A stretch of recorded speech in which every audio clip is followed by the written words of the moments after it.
And we're live. Welcome to Oh, episode 16 of RugRoast. Just put on a little music while I do this.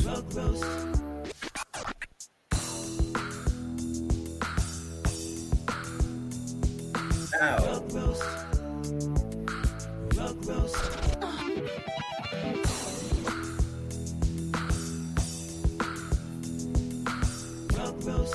All right. Yo, welcome. We got we got our song on the loop right now, so I'm gonna turn that off. I thought I turned that off, but I didn't. That's okay. We've got 2160 with me here in the studio for episode 16 of Rug Roast. Um, what's up, man? hey, what's going on? What's going on? Just chilling. So today we had a little bit of a cancellation type of deal. Unfortunately, our neither of our guests could make it. One of them rescheduled, and the other one was on this morning at like 4 in the morning because they missed the time zone thing. So no worries. We'll just have kind of an open mic. We'll let people come up, and then you and I are gonna go over a couple projects that we like. Whether it's art or whatever. But yeah, that's the plan, man. Sounds good. Let's do it. And it is like way too warm to be wearing all this shit. But I mean, look at that. It's fucking dope, dude. The RLD merch. Did you get yours yet? So I haven't got mine yet. I have 3 notifications from DHL for 3 separate shipments. I don't even remember how much I ordered. Like I think I ordered as much as the system would let me in several different sizes. So the plan is to keep 1 hoodie, 1 beanie, and 1 shirt completely unpackaged in the box, along with the same thing, the hat and the hoodie and the shirt for Rec Guy, just for nostalgia purposes. So it'll go in a bin full of shit that I never open, and maybe it'll be maybe I'll pull it out on like the 10-year anniversary and wear it, something like that. Because the other one that I wear is just gonna get trashed because I'll wear it all the time. Yeah, for sure. That's a good idea. I thought about doing that, but I'm too cheap, so I'm just trying to be like super careful with this. Like, I'm Yeah, man. afraid to wear it We outside. both got kids. I don't know, and dogs. Like I don't know if they're super careful, but yeah, just good luck. Black always seems like a good idea, but black gets dirty so easy, and it can show up really easy depending on what you get on it. That's right, man. The dog hair definitely shines on the black for sure. So yeah, today we're just chilling. Like we got spaces going. If anyone wants to talk, just request. You can come up and say whatever the fuck you want to say, dude. I don't care. But I wanted to open it by saying, dude, did you watch the alien hearings from Congress this week? Yeah, so here's my hot take on this. Society sucks, right?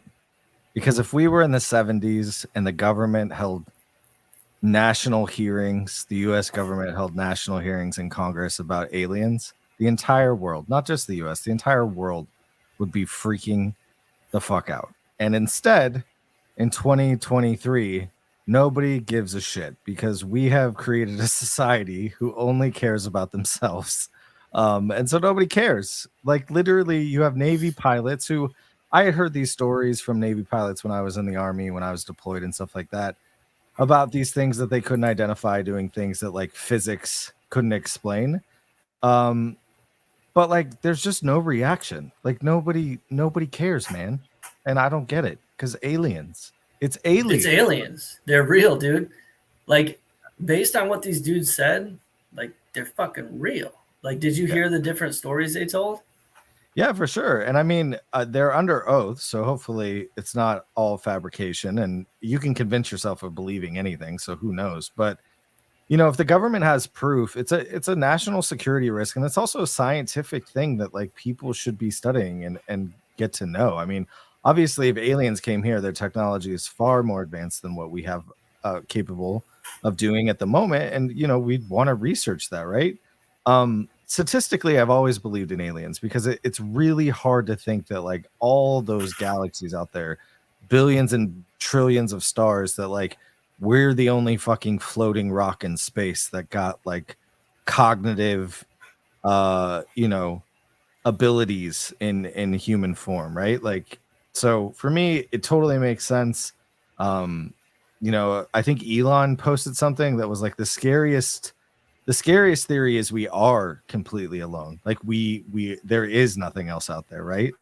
And like what does that bring to like the weight of humanity? Like if we don't get the fuck off this rock and like the sun explodes and wipes out the only conscious living beings ever to exist, that would be crazy. It's all psyop until they show It's proof. all psyop until they show proof. Damn, I mean, G-Man. sometimes you got to believe in stuff, man.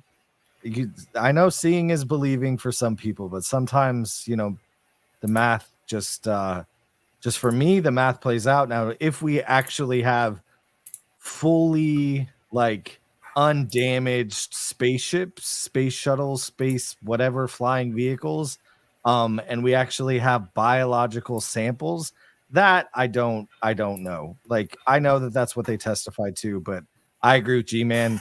Show me That's the what he proof. said. Show me the proof. But like these videos, they're pretty convincing. I will say this though, I have been in plenty of scenarios where very high tech equipment has malfunctioned and it picks up stuff that like just really isn't there, or gives you readings that really can't be explained. So who knows? But I like to think that aliens are real. G-Man likes to say, show me the money, show me the proof. He said he believes, but he's got to see the proof. I mean, yeah, the dude said so in a crash recovered craft, they found non-human biologics, he said. It's fucking aliens, dude. But Well, the part of the question is, where do they come from? Like, could they come from down in the ocean? I don't know, man. Ocean's pretty fucking deep. I never considered that. There's that meme or whatever that going around that like scientists from NASA actually started in the ocean and like from 1940 to 1970, and then they were like, yeah, we need to get the fuck off this planet. Let's go discover what's in space. So what did NASA find in the depths of the ocean that scared the shit out of them to like reprogram their entire organization?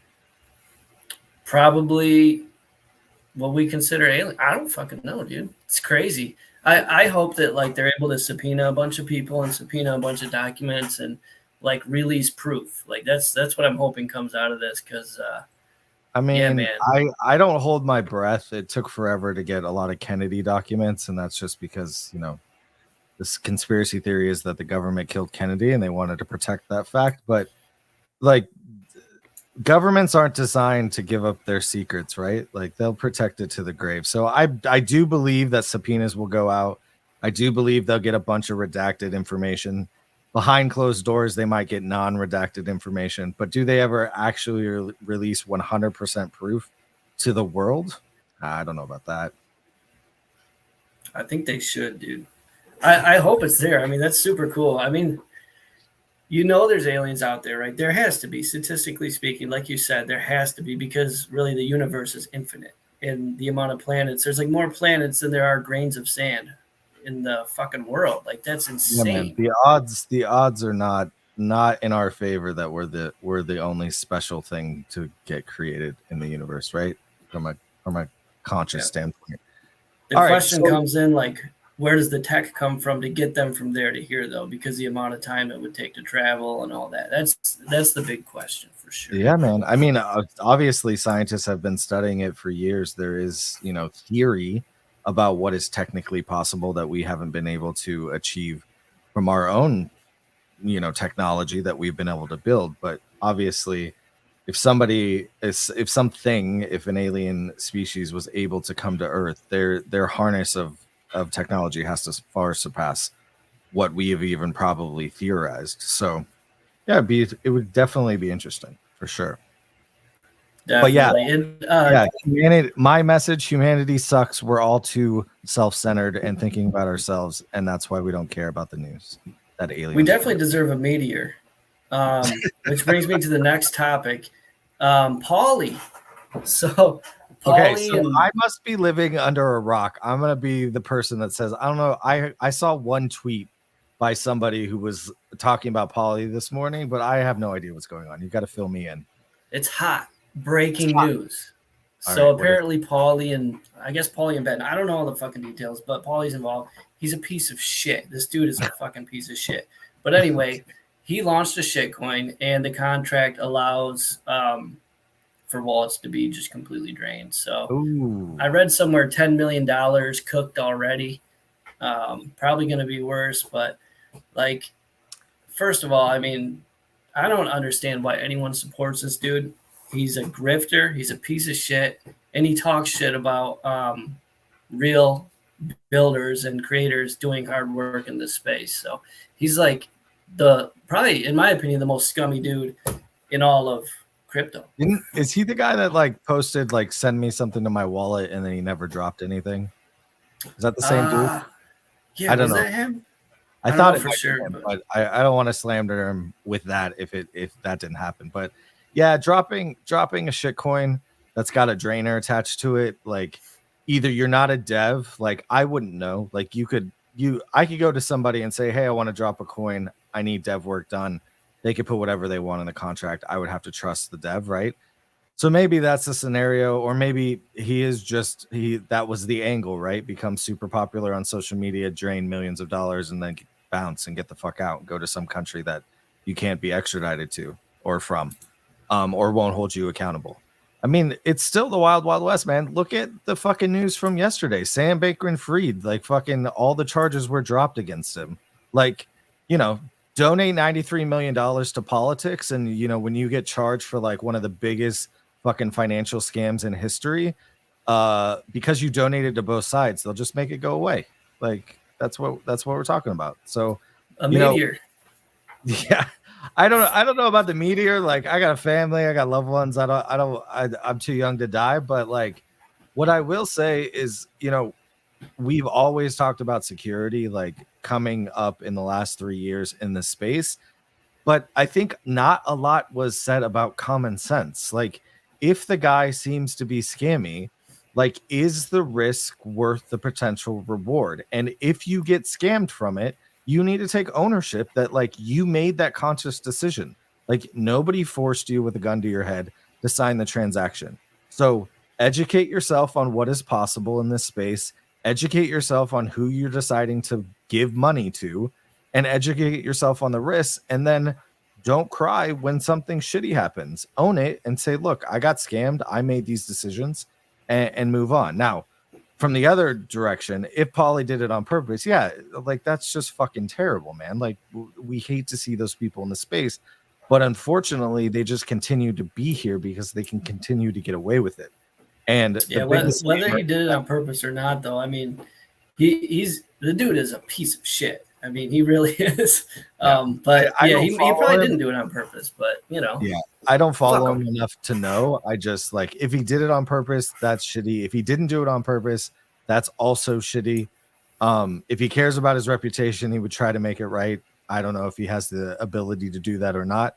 Or like you just fucking bounce, you disappear, and you and your dev are laughing somewhere in fucking Monaco drinking, $8,000 champagne. I don't know. Depressive hacks, you got your hand raised. What's up, man? And good to meet you finally. Yo, what's up, man?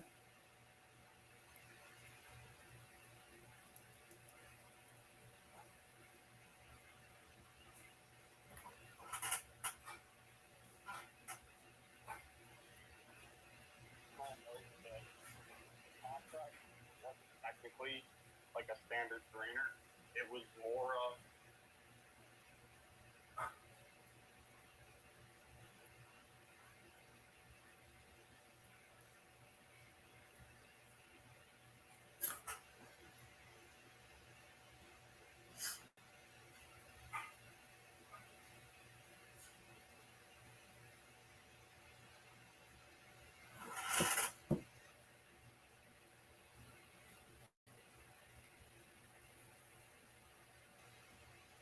It does make sense.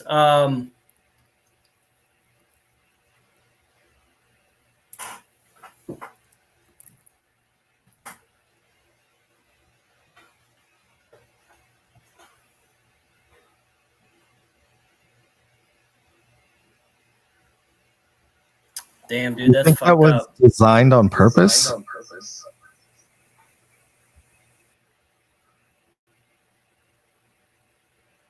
It might be. I don't know. It's only 2160. And also, your volume isn't coming through on YouTube, which is weird because, like, my shit's on. It's slid up. But yeah, basically for the people on YouTube, what Depressive said is that the contract, anyone who is holding the asset they can basically just drain each other back and forth. Like you can just put in a function to drain people if you're holding the asset. So it's just like an absolute free for all. G-Man, let's talk about putting something together to take full advantage of this. I know you've got some serious dev capabilities. So if we could look into getting set up to drain a bunch of people, that would be great. So yeah, I can't hear him either. But my couple of my questions are: was it designed like this on purpose? Like, is it some kind of social experiment? And two, can you only drain that specific asset? You can't touch anything else in the wallet. Like, those would be my two questions.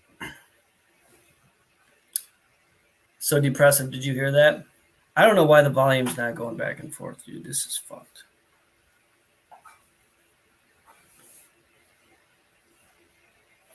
All right, he's pinning something right now.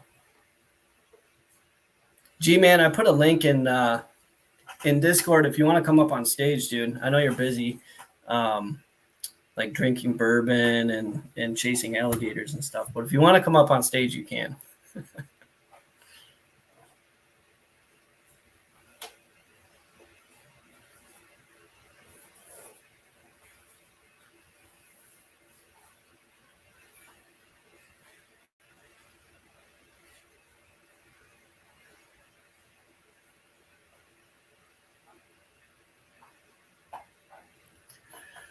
All right. Pauly launched a shitcoin today. Some got wrecked. Some made a lot of money. Primary change implemented was a direct transfer function that allows anybody to transfer anybody else's tokens to any address. I'm sorry, I can't say without laughing. Holy shit. This malicious function was likely only partially intentional. Ownership checks are handled, blah, blah, blah, blah, blah. Yeah, it's a long thread. I'm not going to read the whole thing, but it's pinned in the Twitter spaces. But yeah, that's insane, man. And that's why, one, always use a burner, right? So if you're going to get into shitcoins, like put your funds into a wallet with nothing else in it and use that to get your shitcoins, right? Or anything, if you're minting anything. And then two, maybe don't trust. Well, I trust very few people. I double check links and all that, but that wouldn't even help here. But maybe don't trust scummy shitbags is another tip. So yeah, that's crazy, man.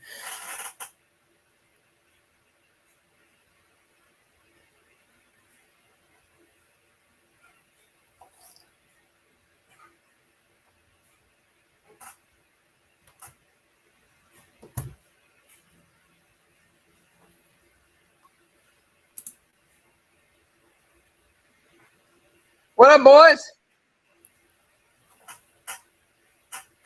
Insane, man. G-Man, can you hear Depressive now? Cannot. Yeah, I can't hear him. That's why I keep going on mute, because I'm turning my phone up so there won't be a huge echo. But I don't know why it's not coming through. I don't either, dude. I've got my phone dial up. I've got all my shit plugged in. Double check. Yeah, that's crazy. I mean, I didn't get to read the thread. I'll go back and read it. It would be weird or really sad if you can drain other assets out of the wallet if it's just not specific to that token that was made. But even then, like, that would be an LP disaster. Somebody sets up an LP and then somebody else can come and just drain all of the tokens. Like, that's crazy. Yeah, I'm with Burn. Like, I support people that I can trust, and that would not be somebody that I think that I would be able to trust. And if you want to gamble, there's nothing wrong with that. Just own up to it when you get rugged that it was a complete gamble and you had some some culpability and responsibility for it. Yeah, you're always at fault as well, right? Like if you buy something that's not a great investment, it's like you're the one that did it. So, I mean, at the same time, there's definitely fiduciary responsibility on anyone that's like minting or selling or doing anything like that to do it right, or at least not have functions in where everyone can drain each other. But yeah, G-Man, what do you think, man?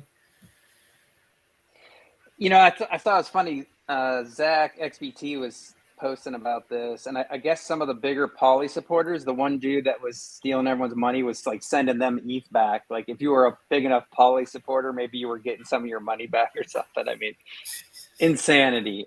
Why anyone would, like you said before, why anyone would send money to his wallet is beyond me. But I guess people don't care about the ethics of it, right? They just think number's going to go up. I'll risk a little bit here. Hopefully not something that'll break the bank, and I'll get a quick 2 or 3x and be out. And they don't give a shit if it's supporting him or not. And I'm totally fine with that because I believe that we're still kind of in this unregulated, wild west phase of crypto.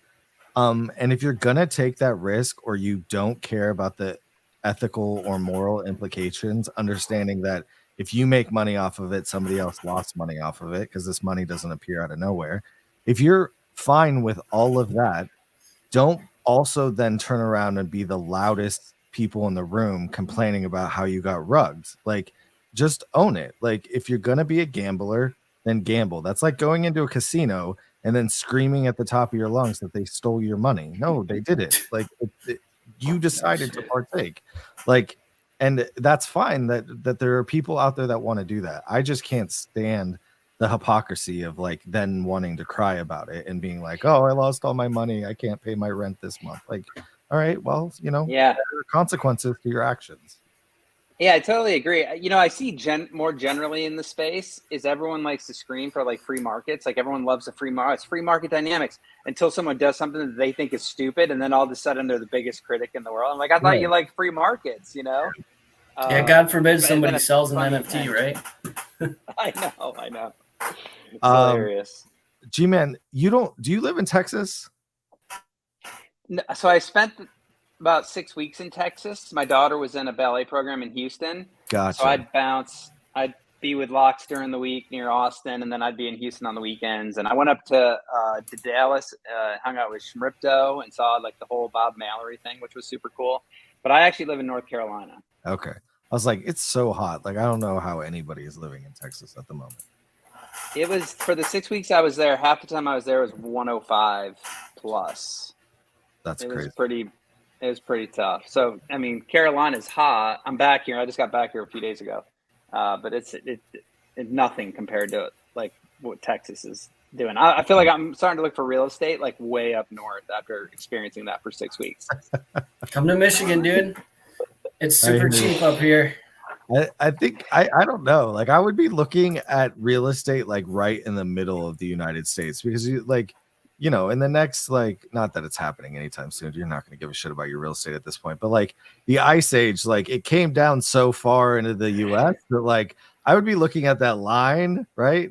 And then like for me, I can't stand humidity. So it would have to be someplace with a dry heat because humidity is just not. Californians and humidity are not a thing that like go well together. Yeah, I heard a thing that within 50 years, no one will be able to live in any of the southern states at all, because it'd just be too damn hot. And so Montana is like my dream spot. I've been wanting to move there for a couple of years. Real estate and there's cheap, man. Yeah, I'd be there already, but there's no, like, my daughter's literally like hopefully going to be a professional ballerina, and there's nowhere for her to train. Right. But I would be living in Bozeman. It is like the perfect spot. I'm a mountain guy anyway. I really like the mountains. But yeah, you've been watching Yellowstone a lot, huh? I haven't. Everyone says, like, I'm really careful about new shows I bring into my life because like it's a huge time commitment, Right. So I haven't watched it yet, but everybody tells me like I have to. It's a good show, dude. It starts out like the first episode, I'm like, oh, this acting is a little gross, and then it gets way better. So you got to get a couple episodes in because the pilot a lot of times is going to be shitty, but Dude, yeah, it's a good show. My cousin moved his entire family from Florida to Idaho, and like we were just comparing like expenses because he works, remotely online. So like we're just comparing expenses, and I was like, man, if I wasn't stuck in California, like Idaho expenses, that's where it's at. That's what I'm talking about. Yeah, we did a Michigan's couple cheap, years too. ago. And he keeps coming back to Michigan. It's almost like his victory hoodie comment, right? He's like stuck in a rut a little bit. Exactly. He's stuck on repeat. He also literally started this show by saying, God, it's too fucking hot to be wearing this sweater and this beanie. So, I don't believe anything he fucking says. And dude, I step outside right now. It's like taking a bath. Like it's fucking muggy and it's like 90 degrees. I don't know. It's hot as shit, but if you're an OV simp, this is the kind of shit you do. You know what I'm saying? It's true. Oh yeah, we don't care. I mean, and I feel more wrecked when I'm really hot and sweaty too. So it's a bonus. Like it's a win-win. Feeling shitty is a win. The stench that's gonna come off of that sweater in like the next 3 weeks, because he'll never wash it, is gonna. I'm not washing it. No, it's gonna be ridiculous. This is not getting washed because if I wash it, it could I don't know, it could change the original sweaterness of it or something. All right. Well, I don't think we have a plan for the show today outside of maybe Bern and I talking about some projects that people might not be that familiar with or that launched a while ago, and we wanted to revisit. So, G-Man, welcome to hang out and give your I got an idea. Oh. How about, so we'll each do one, and then G-Man can take us through his Jack Butcher stuff, if you want. That would be amazing, because I have no idea. I know nothing about Jack Butcher except for he's like a marketing genius, but I own zero assets. So if G-Man, if you want to explain to us the conundrum that is Jack Butcher, that would probably be great. I'm always down to talk Jack Butcher. So you guys let me know whenever you want to go there. I'm ready. I'll be here. You go first, man. You're a special guest today. So if you want, you can start ripping into it. Feel free to present and share the screen as well. Did you have other projects that you were trying to talk about first, or you didn't really have any? So we did, but they both one had to reschedule, and the other one was on at 4 a.m. because he didn't look at the time zone. So that's challenging, yeah. So so Bern knows a little bit about Jack. I onboarded Bern to Jack very, very minorly, right? We got on a call one day, and he grabbed some additions, I think, and then he put them on chain to see if he'd pull a rare one, and pulled a couple floors. And that happens for sure. But I don't know. It's like where should we start? What you guys have questions in particular? I mean, Jack's whole thing is like pretty broad at this point and a little expansive. Like what should we talk about? Let's talk about the additions first. Like how does it work? Because there's a gambling element, which obviously that's how you got me, because I was like, oh, I can gamble. So right. Yeah. So checks was a open mint. It might have been $8. It was either a free mint or $8. I'm not sure which. The O'Peppins were similar, and it was just an addition. And there was all this speculation of like they were going to go crazy. I mean, they went up to like 3 ETH each. So the speculation was just out of control, of what was going to happen here. But if you own an edition, you can migrate it on chain, and you have a chance to get a gradient or a small color band, or there's this whole radiant, scarcity mentality or component to it. And where I got him was I got really lucky on my pulls, right? So I was telling Bern, like, oh yeah, I got mostly gradients, and I got a 5 color band, and I got a 1 color band, all these things, So like when you hear your friends saying this kind of stuff, you just want to go do it. So you get these, and then you can move them on chain, and you get an 80 check that's going to have some spectrum of colors on it. I'm following along here. where you're at, right? So these are floor checks, right? You can kind of tell that they don't look particularly special with like a nice gradient or something like that. And if you combine 2 80 checks together, you get a 40 check. And then 2 40 checks together, you get a 20 check, et cetera, down to 1 check, of which I believe there's around 61 checks now. Did I see that you had a 1 check? I'm happy to say I have a 1 check. Yep. So, and it matches. So I also have a 1-of-1 alien Opepin, and I got a color match, very close. So I was pretty happy about that. And so if we all, as 1 check holders, if we decide to all put them together, 64 1 checks will become a single black check. And so if you do the math, there can only ever be 3 black checks in the entire collection. Will there ever be 1? I don't know. You know, Schmripto had 555 checks, I believe, and I believe he's down to basically put them all toward a check, a single black check. So I don't know. I mean, the math is a little tough when you start adding that up, right? 4,000 checks to get one of these things. So That's insane. Dude, I didn't even know about the black check. Like that's I'm sure someone will do it. It's the ultimate goal. Yeah, they had set up a DAO. Again, Schmripto, you guys probably know him. You know, he was a PV whale. I think he was pretty big in Huxley too, but he's like been in Jack Butcher, Checks Maxi for a long time. I think he set up a DAO, and he's a good chunk of the way there, right? 500 out of 4,000. I mean, still got a long way to go. But it's tough. Like, so I've got this 1 check, and it's cool. But if you said, "Hey, will you put it in to the mix here?" That's a big investment, right? Even at the floor prices currently, which is lower than it had been traditionally, it's like over 30 ETH to make a 1 check. Yeah. So, you're talking about someone putting in some real financial investment. Yeah, and then what would you do with it? Okay, so the DAO gets this 1 black check. How does everybody monetize off of it from there?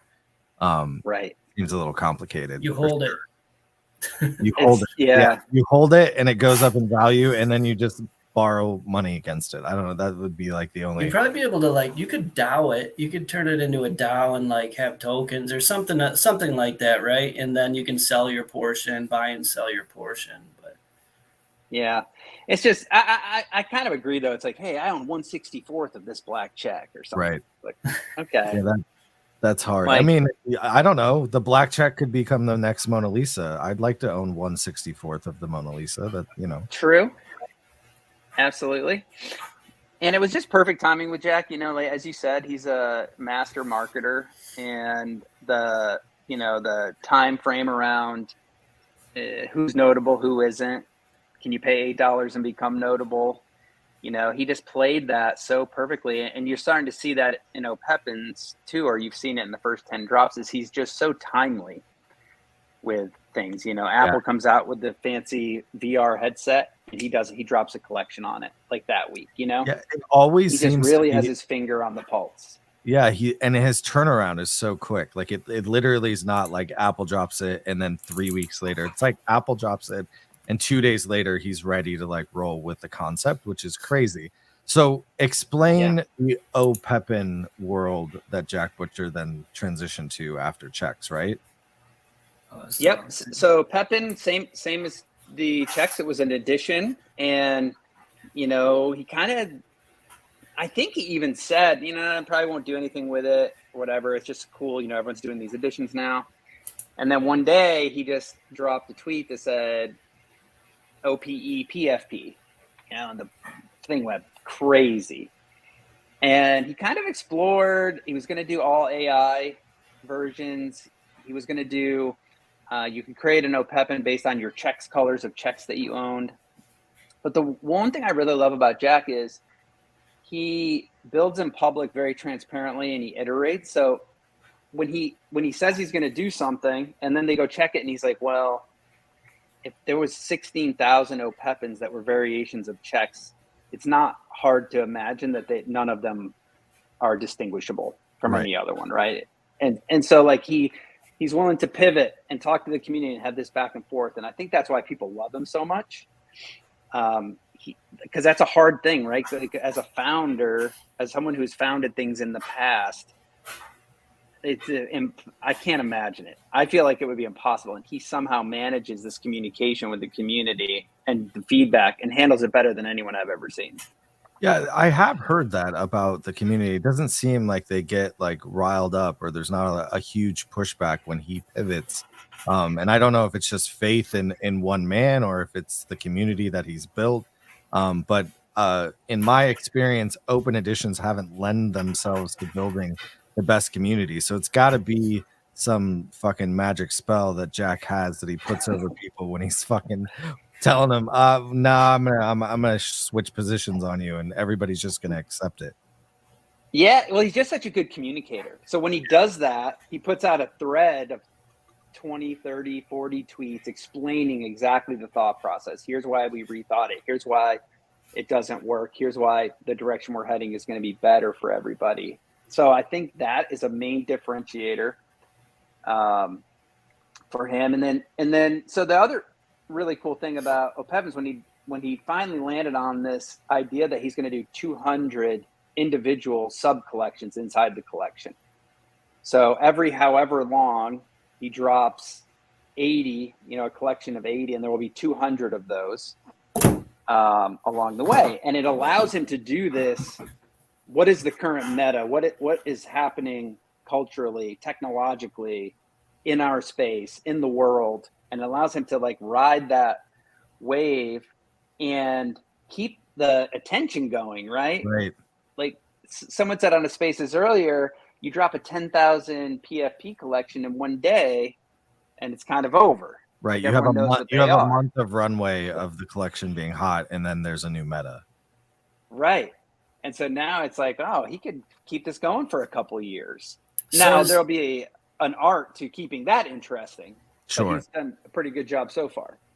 So is every single O'Pepin gonna reveal at some point? Yes, there's speculation that the last set of 80 will just be the like they'll just keep it the unrevealed O'Pepin art.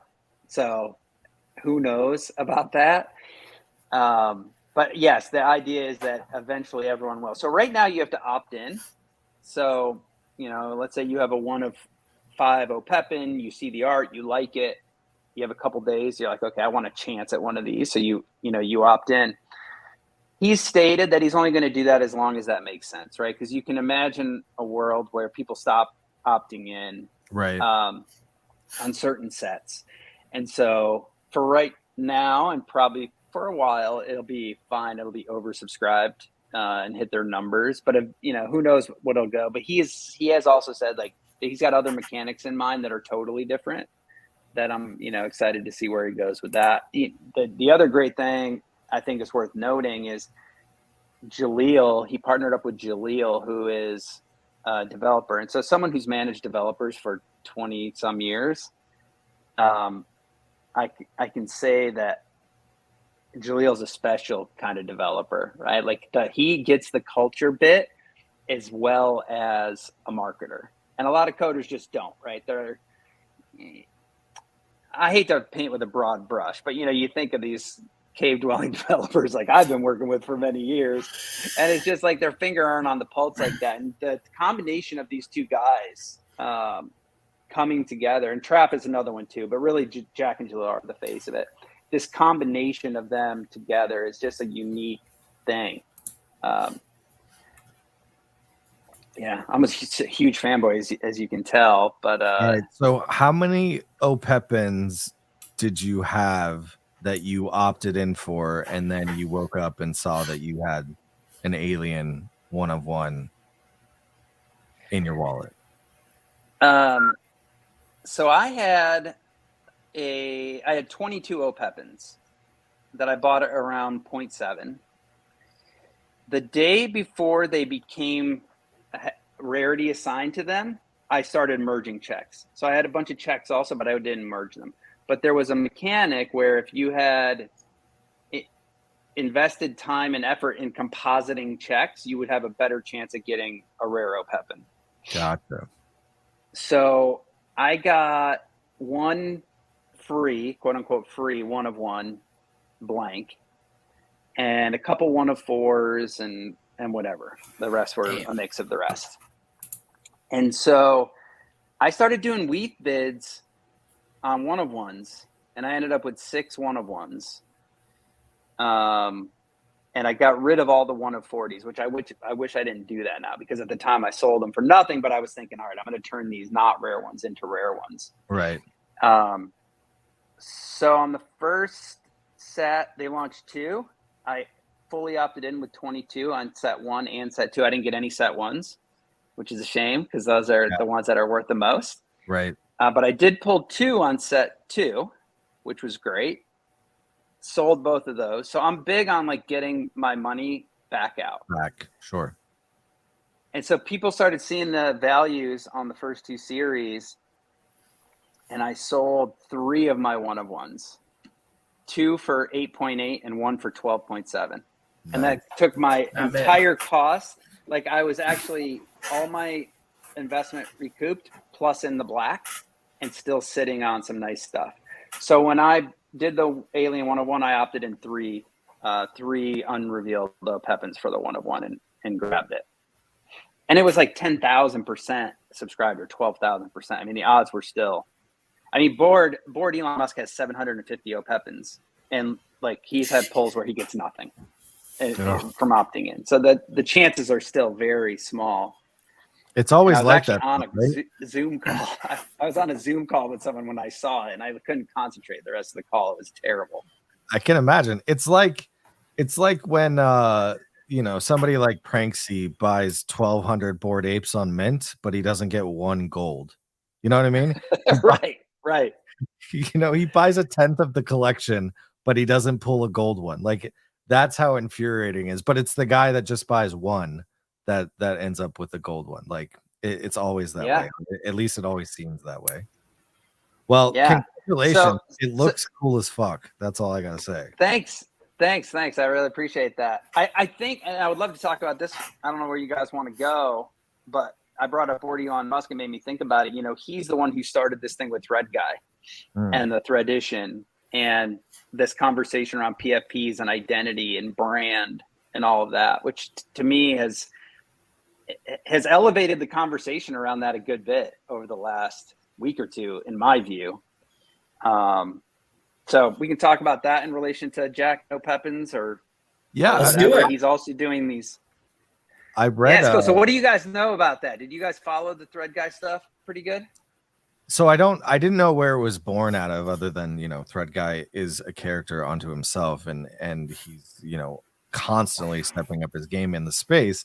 And then I saw something about is he gonna switch his PSP from his mutant to an Opepin? But that's basically all I know, or all the background I have on what actually happened. Yeah, so Board, I tell you, he's got 750 Opepins. He did get a number from Series 1. So he went to Thread Guy and in the DMs and offered him to trade a Series 1 for his mutant. And, he kept it private. I think Thread Guy's the one who went public with it and was like, should I do this or not? And so it was like a 20 ETH Opepin and Thread Guy's mutant, which it'll have a premium, right? Someone wants it. Although, there's a conversation around that too. We don't need to get into. At the end of the day, you can't become Thread Guy by buying his mutant and paying a premium. Right. Yeah. Right. So funny. So these guys just kept having this conversation. Should I do it or not? And so Board ups the ante and says, well, I'll only hold your mutant for a year and then I'll send it back to you. And by the way, you don't even have to PFP this thing if you don't want. I think the rule was he just had to hold it for 3 months. And then Frank comes in, he's like, I'll give you a D-God to trade. And then oh gosh, I can't think of his name. Pudgy guy. Luca. Yeah. Oh my God, it's escaped me. He comes in and he's like, I'll give you 10% of the revenue of our plushies, right? And like it just gets insane. And so in the end, Thread Guy's like, I can't do it. I need more time. Maybe I'm going to do something. And he's in this situation where he's done it. he's really gone the high road, right? He hasn't monetized in terrible extractive ways. So he's got to pay his bills too, right? So Yeah. if I put myself, especially at his age, in this situation, it's like a really hard thing to think about. So he just opted out from kind of everyone that said, I don't know what I'm going to do, but I'm not doing it. So Jack created a PFP with the mutant colors. Sure. And then for no compensation, for no upside, he decides he's going to go in and change his PFP and embrace this like OPEPin community and all this energy and all the stuff that happened. And it was just like, it was just such a, to be there and watch it happen kind of organically, and all that was so good. And so Jack, kind of the master he is of Web3 primitive, said there's economic energy here, and I think you should benefit from some of it. So that's when he minted that Threadition and said, hey, if anyone wants to support Thread Guy here, go mint this thing for $2. Nice. And, he minted over $100,000 worth of those things. Yeah, I minted like 11 of them. Yeah, he gets paid. The community grows, totally non-dilutive. There's this whole conversation around like, am I really stuck with this mutant for the rest of my life or not? Right? And some people might get triggered by that language, but it's the truth, right? Like some of us, I know people that feel stuck with their PFP and they're like afraid if they switch it, like their brand is ruined. Yeah. And I think TG, maybe not some people, but TG is bigger than that. And he's just getting started. I remember the thread. I remember reading what kind of you were having a back and forth with some of the people that were commenting in there. And to me, what I commented to him was he's way bigger than his PFP. Like he's a larger than life charismatic figure that like IRL doesn't need a mutant behind him to be cool, right? Like he's the life of the party wherever he goes. There are people that have that and there are people that don't. So I think in his case, he has the luxury of deciding what PFP he wants to represent his brand. And there's so many examples of huge brands rebranding during their history. So I don't think it's a problem. I think the people who think that they are their community are the people that are afraid to rebrand what PFP they've been rocking for a while. So, I'm sure that there are people out there with apes, punks, I don't know, rec guys, whatever, that are like, man, I really wish I could do something else, but I just feel like this is the brand that I built. I wholly embrace this community, and it would really tear me down. But I don't think Thread Guy was ever in that box. Yeah, I agree. I agree. And in the end, I think this was great for Bored Ape community. Absolutely. Right? And it allows him to show that he can still support them just as much and maybe more in the future. And it's okay. Maybe he'll go back to it, maybe he won't. It doesn't matter. He can still play a huge role in that community. Yeah. And to see him grow through that election process and through that whole thing. I was just gonna say amazing. The arc is crazy, right? Because like he went up for that election and he didn't get it, and he got all this good press, bad press, like all this debate whether he was qualified, and like he stayed stoic throughout the whole thing, and he really was like a great steward of this space, and like the comments that he were giving in his traditional Thread Guy style, but they're really thought out, and like I was really impressed. And then to see and to hear in this debate over his PFP that like he could have monetized at any point, something that he hadn't done before off the backs of the IP of himself that he had been building all this time. For him to walk away from multiple offers, like you don't get many people that would do that. I mean, especially at his age, that's a lot of money in a bear market where money is hard to come by, right? And like you said, bills still got to be paid. So hats off to Thread Guy, man. I think that it's awesome, and I can't wait to see like the rest of the arc that he has in his journey in Web3. I agree. I got to hang out with him a good bit at VCon. He stayed in the Airbnb with me and Locks, and got to know him on a personal level, and I'm a big fan, right? And I went in not knowing, because that character, right? And we know a lot of characters. Like the three of us hang out with a lot of characters, and so you never know the difference sometimes with the character and the real person. And I was just so impressed again, at his age, if I look back and think of like what I was doing at, young 20s, I mean, he really got a good head on his shoulder. So to watch this play through, it was really, really good stuff. Okay, so all of us back in the day, out of the 3 choices, which one would you have taken? It was the DGOT offer from Frank, the 10% on the plushie sales from Luca, or the Series 1 Jack Bush or O'Peppin. Which one are you taking? How long is? There was all these weird Stipulations behind all of them. Yeah, like they all were a little different. But you're just saying, like, if you were to just straight up switch your PFP and Right. get paid for it. Yeah. I mean, the Pudgy was a rod, so that one is kind of like off the list for me, I would say. Yeah. Right. My wife. I'm an O'Peppin, Maxie. I'd have to go O'Peppin, I think. And it was the OG deal, and everyone else just seemed to be like coming in and trying to like front run the deal. So for me, Yeah. I think O'Peppin. I think I'd do the same and just vault it. It's a Series 1, right? So Yeah, to me it would be a difficult choice because I'm not in any of those communities. I don't have any exposure. And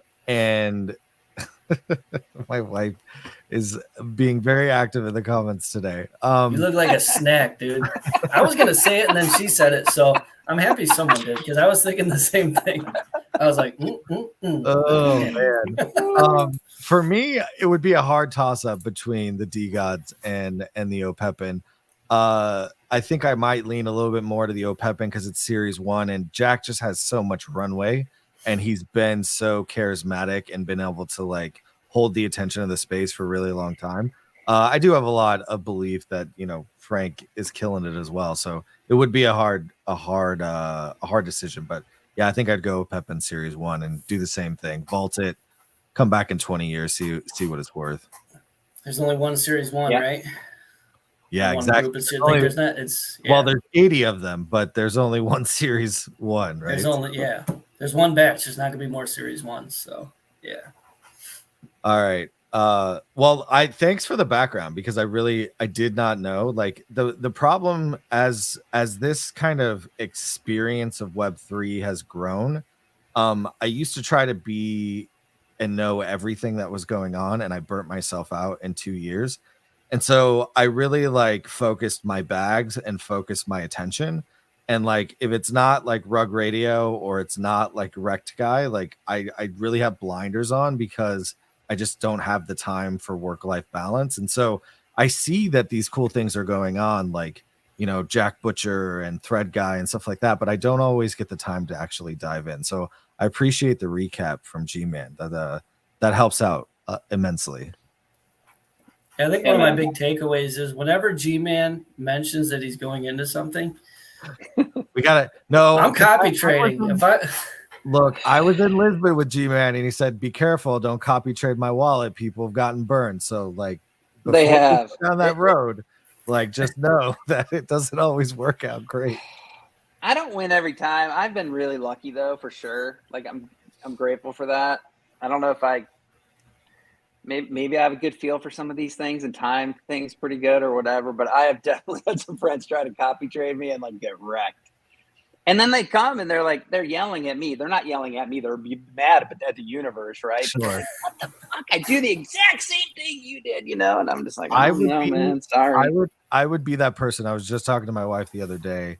The only luck I have is no luck, right? Like it doesn't matter how long I've been in the space. It doesn't matter how many things I've been involved in, how many mints, what quality. Like I've never pulled like a crazy like mints. I've never won like a crazy raffle.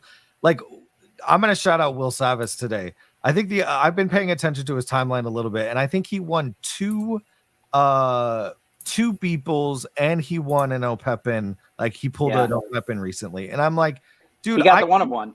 Right. I couldn't do that in my entire life, and he did it in like a week. And I'm like, well, some people just literally have that horseshoe shoved all the way up their ass. And G-Man's one of them. I got one of those. I actually got one of those. I got one of those Beeples. God bless America. This is not a fair system. So here's what we got to do. I'm going to start, G-Man, if you're open to it, your wallet will be my wallet. So I'll send you ETH and I'll say, just hold my shit and do my reveals for me. Oh my gosh. Our chance to win. Look, man, I've been lucky. I'm grateful for this space, and luckily through the bear. And I know it's hard on people. I don't know. I somehow just keep it calm to do the thing. Not saying I've been winning all along or anything like that, but I just don't let it get me down. I just keep cruising, So I think that's the biggest thing is to control the emotions. That's really hard to do sometimes. Keep level-headed and steady. It's funny because my wallet keeps growing, but I'm not minting anything, right? It's the benefits of stuff that I've invested in during the bull market or where I've decided to be at. And it's I'm not really spending a lot or investing anything new except for my time. But then I look at my vault and the numbers keep going up, and I'm like, man, I really appreciate the stuff that I'm acquiring off the back of just participation in this space long term. And I can only imagine what that turns around to look like when you're in the bull market and those things explode in value. So yeah, I agree with you. Just being here and being even keel and trading your time to participate in the space is really the meta right now. It's really how people are going to make it and really see a huge turnaround in the next bull. So G-Man, you're definitely one of those people. I know you work hard for Rug Radio. We appreciate everything that you do. Thanks for spontaneously jumping on the stage right now. I'm going to wrap up the show because I got to bounce because my wife is leaving on a road trip and I got to say goodbye. She wants that snack before she goes. You look tasty, bro. You look tasty. She's like, wrap it up. I look tasty. Anyways, so I got to go, but today was a great show. Thanks for everybody for being here. Yeah, thanks, G-Man. Appreciate it. Yeah, Appreciate man, the I rundown enjoyed on OPEPin and checks. It was fun. Anytime. All right, I'm sure we'll have people cancel again, so I'll just let you know every time. Just throw the invite to you, man. And dude, you can come up any show you want. Just ping me and I'll send you the invite. You can chill with us on stage at any time. All right, cool, man. Thank you. I really appreciate it. All right, nice. Brian. Thanks, guys. Play us out, man. All right, I'm gonna play us out. Let me turn off the loop. All right, take it easy, G-Man. All right, thanks, man. Do it. Good show. Yeah, for sure. So you don't have to listen to me in 2160. Just drone on about random shit. Yeah, G-Man's definitely more entertaining to listen to. Fine. Yeah. And a lot of people say he looks like my older brother or maybe a dad or something. So, Farouk says granddad, but whatever. Oh, that's just